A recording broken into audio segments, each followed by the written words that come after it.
वज़ीर आज़म इमरान खान से माइक्रोसॉफ्ट के बानी बिल गेट्स की मुलाकात में पोलियो के खात्मे और दूसरे अहम मौज़ूआत पर बातचीत की गई। बानी बिल गेट्स पाकिस्तान में क़याम के दौरान सदर मुमलिकत आरिफ अलवी से मुलाकात भी करेंगे, जिसमें IT सेक्टर से मुतल्लिक मंसूबों पर तबादला ख्याल किया जाएगा। बिल गेट्स आज शाम को वापस रवाना होंगे। वज़ीर आज़म इमरान खान ने मुल्क भर के तलबा के लिए स्कॉलरशिप कंप्लेंट पोर्टल का इजरा कर दिया। इमरान खान ने कहा कि तलबा ने कई बार शिकायत की, इन्हें नज़रअंदाज किया गया। पैसे ख़त्म होने पर तलबा को मुश्किलात का सामना था। सेनेट इजलास में अपोजिशन का पेट्रोलियम मसनूआत की कीमतों में इजाफे के खिलाफ एहतजाज। अपोजिशन ने पेट्रोलियम कीमतों में इजाफे पर एहतजाज करते हुए फौरी बहस कराने का मुतालबा किया। कायदे-ए-ऐवान डॉक्टर शहजाद वसीम ने पेट्रोलियम कीमतों पर अपोजिशन को जवाब देते हुए कहा कि 2 माह में आलमी मार्केट में 35% इजाफा हुआ। हुकूमत जितना बोझ उठा सकती है वो उठा रही है। वफाकी वज़ीर इत्तलात व नशरियात फवाद चौधरी ने पेट्रोलियम मसनूआत की कीमतों में इजाफे पर तनकीद करने पर अपोजिशन से कीमतों में कमी का नुस्खा भी पूछ लिया। फवाद चौधरी ने सोशल मीडिया पर कहा कि अपोजिशन जमातें पेट्रोलियम कीमतों में इजाफे पर तनकीद कर रही हैं, लेकिन किसी भी तनकीद का अहम पहलू ये होता है कि आप मुतबादिल देते हैं। वफाकी वज़ीर ने मज़ीद लिखा कि अब अपोजिशन बताए कि बैनुल-अक़वामी मंडी में तेल $60 से $95 पर पहुँच जाए तो हुकूमत कीमत कैसे ना बढ़ाए। कोई जादू का चिराग है तो बता दें। अपोजिशन की तहरीक अदम एतमाद की तैयारियां, हुकूमत ने भी जवाबी हिकमत अमली तैयार कर ली। नाराज अरकान और इत्तेहादियों को काबीना में जगह देने का फैसला। हुकूमती अरकान असम्बली को मजीद तरक्याती फंड्स दिए जाएंगे। वज़ीर आज़म की उस्मान बुज़दार को अपोजिशन अरकान से राब्ते बढ़ाने की भी हिदायत।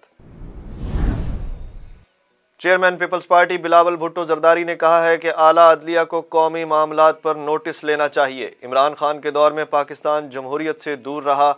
बिलावल भुट्टो जरदारी ने लाहौर हाई कोर्ट बार से खिताब करते हुए कहा कि कानून के बगैर जमहूरियत मुमकिन नहीं। कानून रियासत और अवाम के दरमियान पुल का किरदार अदा करता है। नायब सदर नून लीग मरियम नवाज ने कहा है कि इमरान खान रियासती नवाब या बादशाह नहीं, आपका भी एहतसाब होगा। इमरान खान कोई आसमान से उतरी शख्सियत नहीं जो वह हिसाब नहीं देंगे। इस्लामाबाद में प्रेस कॉन्फ्रेंस करते हुए मरियम नवाज का कहना था कि जज ने नैब से बार बार सबूत मांगे। अगर मेरे खिलाफ कोई सबूत होता तो अदालत में पेश किया जाता। आज नैब ने तीसरा प्रोसिक्यूटर तब्दील किया है। भारत में मुस्लिम तालिबात की जानिब से तालीमी इदारों में हिजाब पहनने का मामला संगीन नौइयत इख्तियार कर गया। हिंदू इंतहा पसंदों की जानिब से एक निहत्ती मुस्लिम लड़की को कॉलेज में हरासा किए जाने के वाक़े के बाद अब भारतीय पुलिस की जानिब से बाहिजाब ख़वातीन पर डंडे बरसाने की वीडियो सामने आ गई। भारतीय मीडिया के मुताबिक पुलिस की जानिब से हिजाब पर पाबंदी के खिलाफ मुजाहरा करती ख़वातीन पर तशद्दुद का वाक़या उत्तर प्रदेश के शहर गाज़ियाबाद में पेश आया। पुलिस हुकाम के मुताबिक सोशल मीडिया पर वायरल होने वाली वीडियो की तहकीकात का आगाज़ कर दिया गया।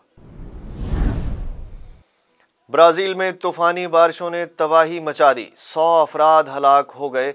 गैर मुल्की खबर रिसा इदारे के मुताबिक पहाड़ी इलाके में होने वाली तूफ़ानी बारिशों ने हर तरफ तबाही मचाई। दर्जनों मकानात तबाह, गाड़ियों समेत रास्ते में आने वाली हर चीज़ पानी के तेज़ बहाव में बह गई। कोरोना मजीद 40 अफराद की जान ले गया। 24 घंटों के दौरान 2870 नए केसेस रिपोर्ट। कोरोना मुस्बत केसेस की शरह 5.55% रिकॉर्ड।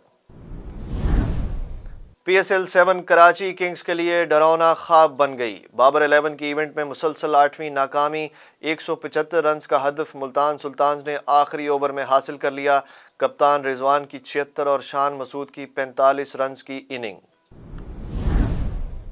PSL 7 में आज ज़ल्मी और यूनाइटेड की टीमें आमने सामने होंगी। बड़े मुकाबले से कबल दोनों टीमें अहम खिलाड़ियों से महरूम। दोनों टीमें इवेंट में अब तक 4-4 मैच जीत चुकी हैं। मैच आज शाम 7:30 बजे लाहौर के कज़ाफ़ी स्टेडियम में खेला जाएगा।